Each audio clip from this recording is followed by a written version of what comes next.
Boses ng mamamayan. Gusto ko po sana yung bilang estudyante. Iba't ibang opinyon ng taong bayan. Ang gusto ko talagang Ating alamin sa Kalye Survey. Diploma po. Siyempre, kung may diskarte ka sa pag-aaral, so magkakaroon ka ng diploma na rin.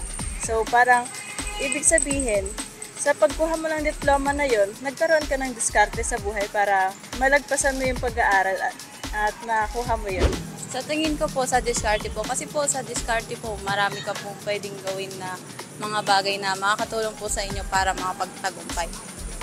Kasi po sa diploma po, kahit po may diploma ka at nakapagtapos ka po ng pag-aaral, hindi mo pa rin po may papakita yung mga kakayahan mo po kung hindi ka marunong po dumiskarte sa buhay.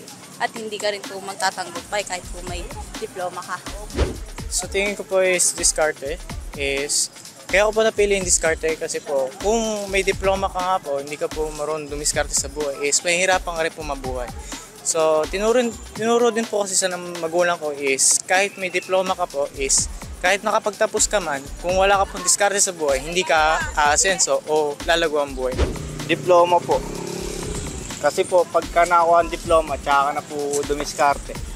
Para, kumbaga yung diploma na po yung magiging sandata mo para sa tagumpay na yun. sa tingin ko po diploma po.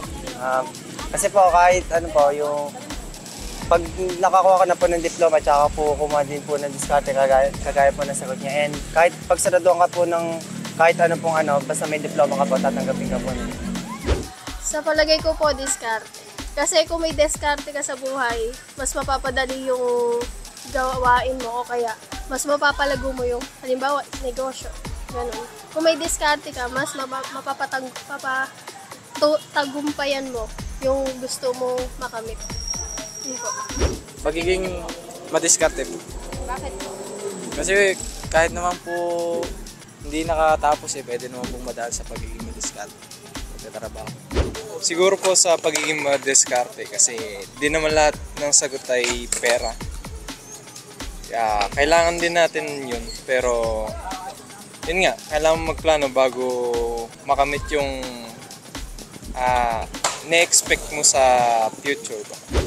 Sa tingin ko po sa pagiging madiskarte po, yung diploma po, parang bonus na lang siya.